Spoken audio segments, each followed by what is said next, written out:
Hello everyone, welcome to all. You are learning the chapter number 4, that is Kingdom Animalia. In this video, you will learn about the phylum Aschelminthes or Nemathelminthes. This is the fifth phylum of the non-chordates. The first four phylum of the non-chordate you already studied in the last some videos. In this video, you will study phylum Aschelminthes. This phylum Aschelminthes also known as Nemathelminthes. Okay, so the Nemathelminthes were made up of two words, nema and helminth.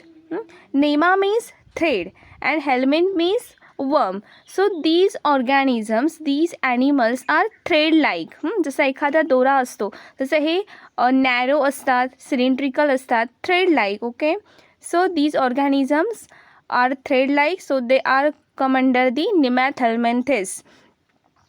Now the examples, the common examples are Ascaris, it is commonly known as roundworms. Then the Wucheria, it is commonly known as filarial worm, and Ancylostoma. So these are examples. So first image is of Ascaris, then the second image is of Wucheria, and the third image is of Ancylostoma. Okay, then general characters. The first is habitat, mostly parasitic, few forms are free living. Mostly parasitic आहेत. For example roundworms हे कसे आहेत, parasitic आहेत, means they survive in a host body. ते यांच्या host बॉडीमध्ये survive होतात. For example in ह्युमन्समध्ये सुद्धा त्यांच्या इंटेस्टाईनमध्ये पण सर्वाइव्ह होणारे हे आहेत. And few forms are free living means they live freely, means they live in a soil, water etcetera. Okay, then the body form. So body is long, again cylindrical. Their body is long, again cylindrical, it's like this, again thread like, again circular in cross section. A cross section means what? If we take its section, याचा आपण असा जर section घेतला तर तो कसा दिसतो? It looks circular. And due to this these organisms are known as roundworms. These organisms are known as roundworms. Then germ layer, they are triploblastic. Triploblastic means they have three germ layers: outer ectoderm, middle mesoderm, and inner is endoderm. After that, symmetry, they show bilateral symmetry. Bilateral symmetry means, suppose this is a one organism, this is a one animal, and if we try to divide these organisms centrally, आपण जर central line draw केली आणि त्यांना divide करण्याचं divide केलं तर it shows two similar parts, two equal parts. This is a bilateral symmetry. For example human बिंग्समध्ये आपण जर सेंट्रल ॲक्सिस एक ड्रॉ केला, it shows two similar parts. Same thing is here, they show bilateral symmetry, they are bilaterally symmetrical. Then their body cavity is pseudocoelomate. What is mean by pseudocoelomate? Pseudo means false, and they have a false coelom. Coelom means cavity. And then here what happens, mesoderm layer partly lines the fluid filled body cavity, not completely. If it is completely, then they are coelomate. तर ती completely fluid filled cavity असेल तर ते coelomate असतात. जर fluid filled cavity नसेलच ते, then they are acoelomate. But here false coelom is there, means the mesodermal layer, जो middle layer असतो, this layer partly lines the fluid filled cavity, not completely. So it is pseudocoelomate. Then organization, these organisms have organ system of organization.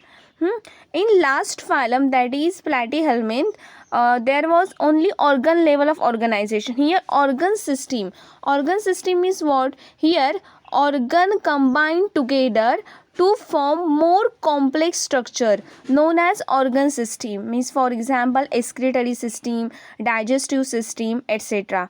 Then body plan, these organisms shows tube within tube body plan.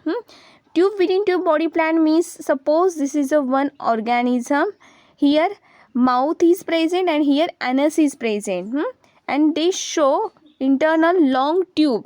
Okay, so digestive system जे आहे is present in tube like body cavity, म्हणजे ह्यांच्यामध्ये जी tube ही cavity आहे त्याच्यामध्ये काय digestive system, and it shows mouth and anus, so it shows complete digestive system. Both the openings are there for the ingestion of the food and for the egestion of the waste material. Then structure, okay, त्यांचं structure कसं आहे aschelminthes ऑर्गॅनिझमचं. Their body is covered by tough and resistant cuticle. यांची जी body आहे ती tough and resistant क्युटिकलने cover झालेली असते. See in this diagram, here is the cuticle. Outer most covering जे आहे ते कशाचं आहे क्युटिकलचं आहे, म्हणजे इपिडर्मिसच्या वरती, इपी म्हणजे अबाव डर्मा, वरची जी स्किन आहे त्याच्यावरती अजून एक प्रोटेक्टिंग कवरिंग असतं, that is cuticle. It is tough म्हणजे स्ट्रॉंग असतं अँड रेजिस्टंट असतं, म्हणजे त्यावरती कशाचाही आघात होत नाही किंवा it is a strong. Okay, then body wall has longitudinal muscles but no circular muscles. आता अदर जे हायर ऑर्गॅनिझम्स असतात म्हणजे फॉर एक्झाम्पल वी आर म्हणजे human beings, they have both the type, means longitudinal muscles are also there and circular muscles are there, but in these organisms, in nematodes, they have only longitudinal muscles. So these are longitudinal muscles. इथले जे muscles आहेत ते कसे आहेत longitudinal muscles आहेत. So these are longitudinal muscles. आता हे longitudinal muscles का यूजफुल आहेत? So these muscles are useful in locomotion. कायसाठी यूजफुल आहेत? For the locomotion. त्यासाठी हे यूजफुल आहेत. सो द कॉन्ट्रॅक्शन, हे लोकोमोशन कसं होतं तर कॉन्ट्रॅक्शनने लोकोमोशन, हे मसल्स जे असतात ते कॉन्ट्रॅक्ट होत असतात. The contraction of these muscles and these contraction is in a undulated wave. Undulated means up and down, means a smooth up and down motion is there like that. This is undulated waves, okay, that pass from the anterior to posterior end. Suppose this is a one organism, आणि त्याचं posterior end, anterior म्हणजे माउथकडचा region and posterior means त्याचं ॲनसकडचा region. मग इथून त्यांची movement होत राहते आणि ही मुवमेंट कशी होते अंडुलेटिव्ह वेवने, म्हणजे लाईक दॅट, आणि असे करत ते काय होतात पुढे पुढे मूव होतात. So these are useful in locomotion. आणि हे जेव्हा होत असतं धीस गिव्ह, ही जी अंडुलेटेड मुवमेंट आहे this gives round worms their characteristic thrashing movement. आणि याच्यामध्ये काय होतं थ्रॅशिंग मुवमेंट होते, म्हणजे फास्टली आपण बघितलं तर त्यांची मुवमेंट अशी होत असते, फास्टली ते मूव होत असतात, थ्रॅशिंग मुवमेंट.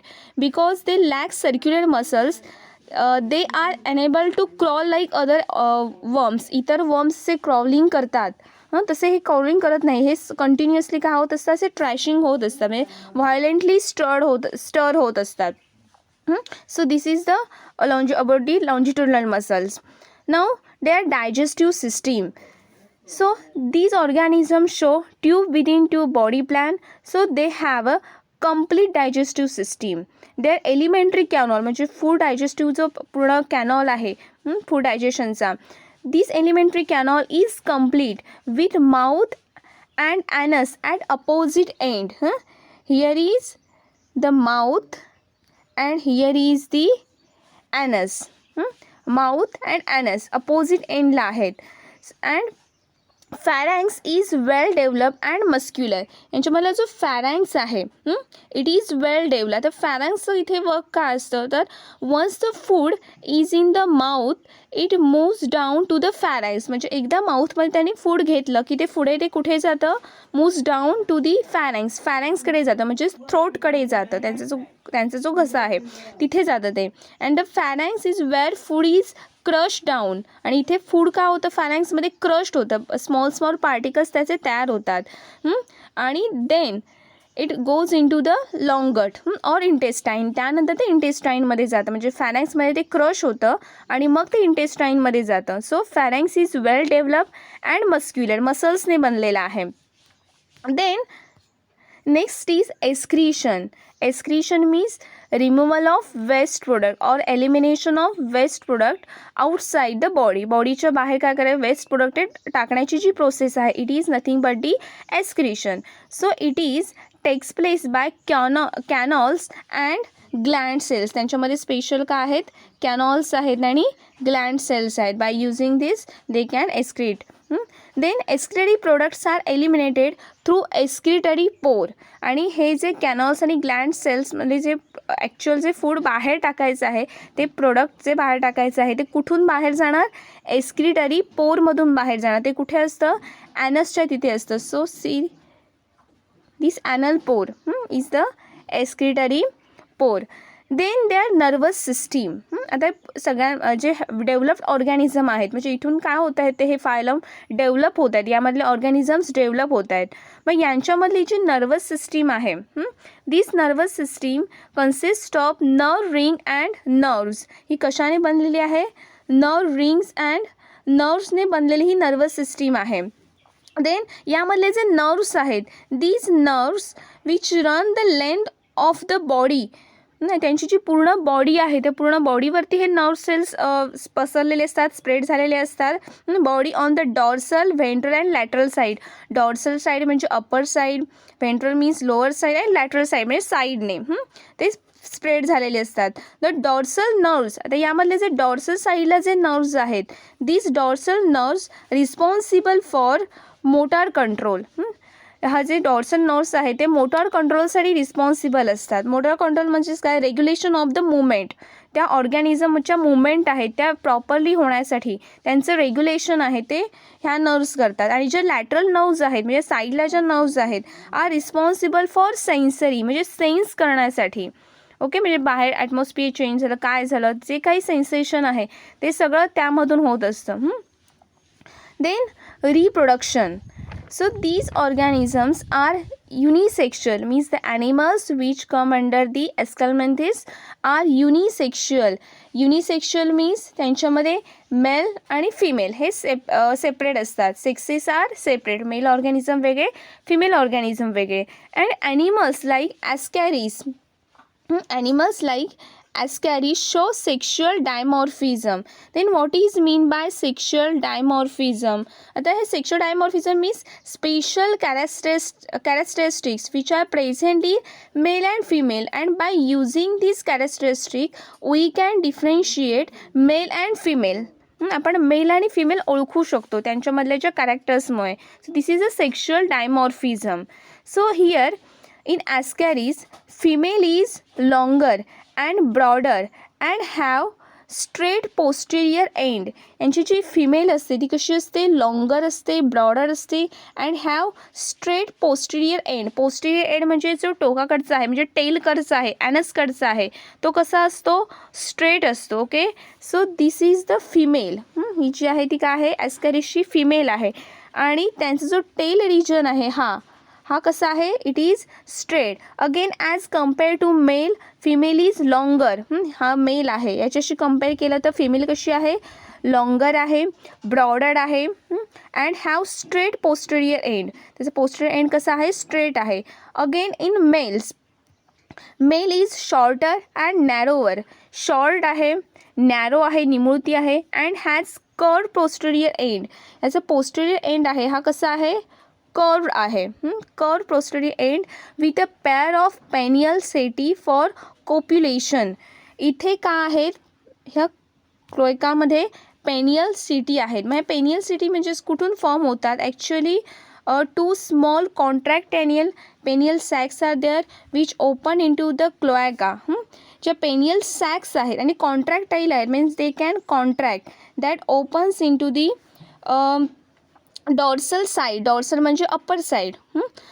तिथे ह्या ओपन्स होतात आणि ही जी प्रत्येक सॅक आहे, ही जी कॉन्ट्रॅक्टाईल पेनियल सॅक आहे, this sac secretes the penial setae. ती सॅक काय करते, ह्या ज्या पेनियल सिटी आहेत त्या सिक्रेट करते for the copulation. Copulation means it is the sexual intercourse between the male and female. It is aspect of mating. जेव्हा मेटिंग होत असतं, फ्युजन होत असतं, त्यामधला जो इंटरकोर्स आहे, दिस इज द कोप्युलेशन.